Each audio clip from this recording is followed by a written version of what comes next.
Hello and welcome to step 3 of this tutorial on how to create a WhatsApp clone using Ionic2 and Meteor.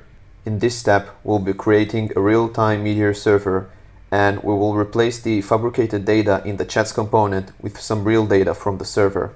Now that we have the initial chats layout and its component, we will take it a step further by providing the chats data from a server instead of having it locally. In this step, we will be implementing the API server, and we will do so using Meteor. First, you're going to make sure you have Meteor installed, and if not, you can do so by typing the following command. Assuming that we already have Meteor installed, let's go ahead and create the Meteor project. To do so, simply type Meteor, create, and then the name of the project. In this case, it's going to be called API. And this might take a while, so let's wait. Now that our Meteor project has been created, we can browse it. And since we'll be writing our app using TypeScript and not JavaScript, we'll need to support it in our Meteor project we just created, especially when the client and the server share some of the script files. To add TypeScript support, simply type the following command. Once this package has been successfully added, let's link the necessary TypeScript assets from the Ionic project to the Meteor project so they can have the same declarations and rules. We're simply going to add a symbolic link to the typings dir, the TypeScript config file, and the TypeScript lin file. We also want to have Meteor TypeScript declaration file so we can have Meteor data types available to us once we use TypeScript. For this, we're going to use a declaration files manager called typings.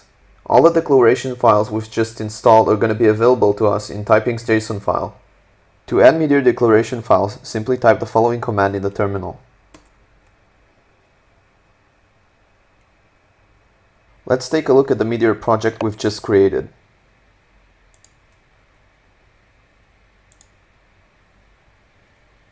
A Meteor project will contain the client and the server dirs by default. The client dir contains all the client scripts, and the server contains all the server scripts. These scripts should be loaded automatically by their alphabetic order on their belonging platform. For example, a script defined under the client dir should be loaded by Meteor only on the client. A script defined in either of these folders should be loaded on both. Since we're using the Ionic project as the client code, we have no need in the client directory in the Meteor project. Let's get rid of the client dir by typing the following command in the terminal. We also want the server and the client to share the same resources, which means once we install an npm package in the Ionic project, it's going to be available in the Meteor project as well. To achieve that, we're going to add a symbolic link to the node modules dir in our Meteor project. Simply type the following command. And now, since they share the same packages, we have no need in the package.json file. Let's remove it. In order for Meteor to work properly, we need to add the following package in the package.json. Our API server is finally set. Now, instead of fabricating the chats data in the chats component, we can do so during the server initialization. We will start by creating a new chats and messages collection in our server we just created. Inside the Meteor server, we're simply going to create a collection TypeScript file.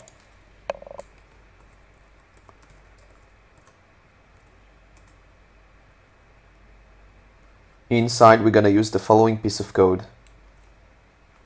These collections are actually references to real MongoDB collections and are provided to us by a package called minimongo.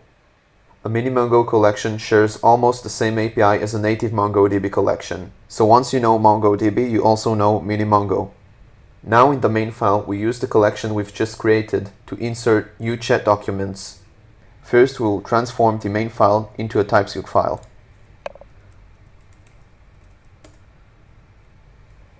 Now we can go ahead and write our code. Just like in our app, we'll be using moment. And since we'll be using our collection we've just created, let's import them. Here we have a callback which will run once our server is ready. Inside this callback, type the following code.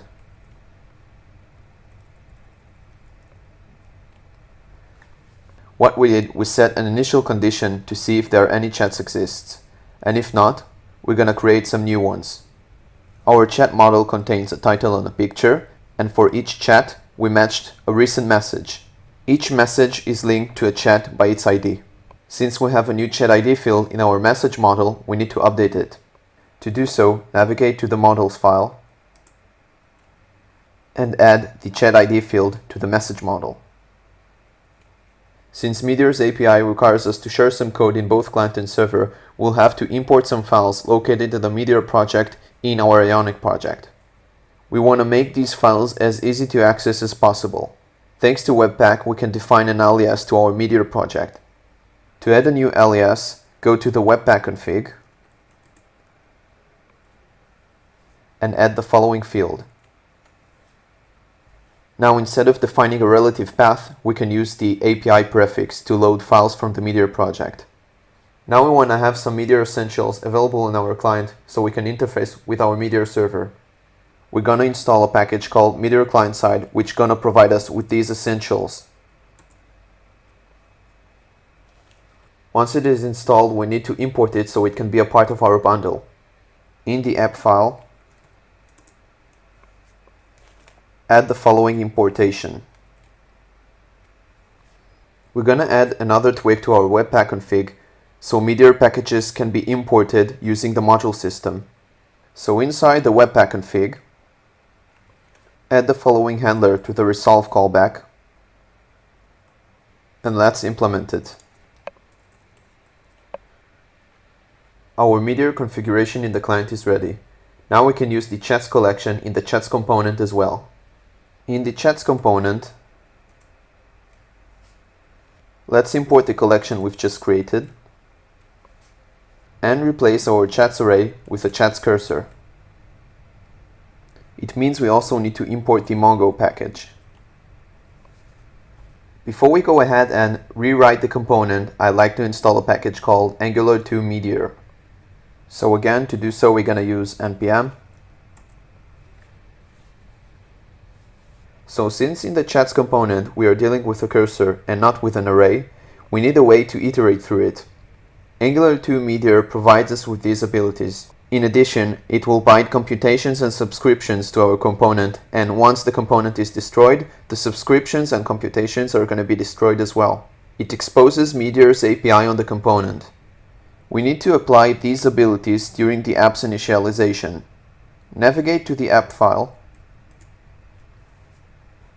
import the Meteor providers from Angular-2 Meteor, and apply them on Bootstrap. This will make cursors iteratable in the view. As for the current version of Angular-2 Meteor I'm using in this tutorial, it relies on Meteor packages called check and eJSON to be global, otherwise it breaks. Normally that's the way it should be, but since we're not relying on a Meteor environment, then we're going to have to explicitly define them in order for Angular-2 Meteor to work properly. Simply import these packages and define them on the window. Let's go back into rewriting our chats component. Only this time we're going to define it as a Meteor component. Simply import Meteor component from Angular-2 Meteor. Once you have it, it needs to be extended. And don't forget to call the super method, otherwise you'll have an error during compilation time. Now we're going to have Meteor's API available to us on the component. Let's use the order on method to recomputate the chats once the query changes.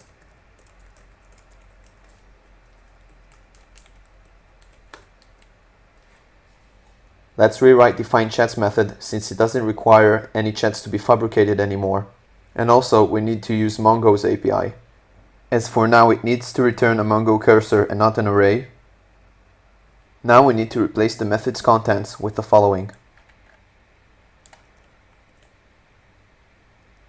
We use Mongo's API to fetch all the chats which are available to us on the server. Once they are fetched, we're going to bind their belonging recent message using a transformation function. So let's go ahead and define it. And now we'll need to define the findLastMessage method. Since it returns the message model, we need to import it.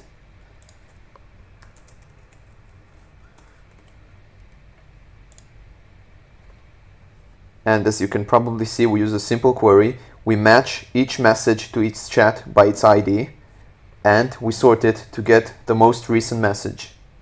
We'd also like to recomputate the last message whenever the query changes.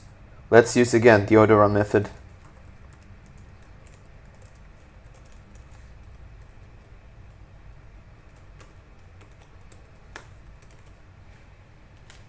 As for now, this should work, but there's one main issue with it, since it can cause memory leaks. Whenever a chat is being removed or replaced with another one, the computation is going to keep running in the background until the entire component is destroyed. To solve it, let's store the computation on the chat document.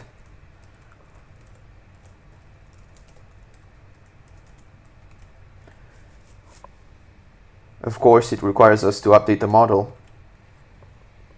And now we're going to observe the cursor to see whenever a chat is removed or being replaced. So whenever it happens, we're going to stop the last message computation using a disposal method. Let's define it. We simply check if the computation exists, and if it does, we're going to stop it. We have one last change to make, and that's replacing the remove chat method's content to use Mongo's API.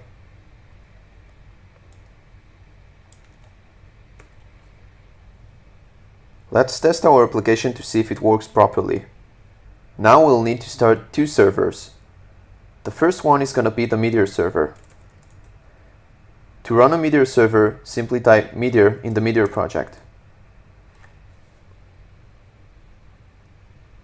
Our Meteor server is up and running and it runs on port 3000. Let's open a new tab and start the Ionic project.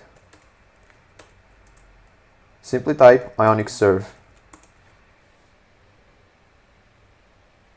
Once it's ready, we can use our app.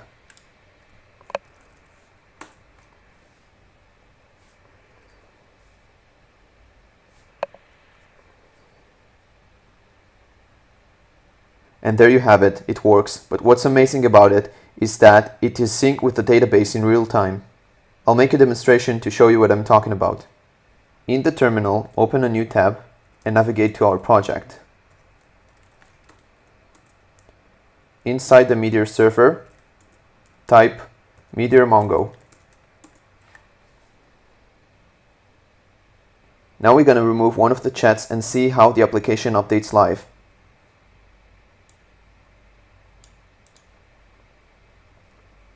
We're simply going to store a sample chat, and once we have it, we're going to remove it.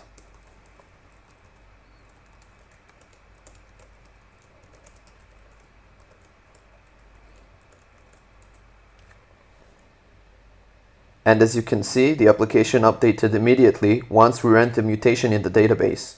So this is all for the current step. Hopefully you liked it, and see you in the next one.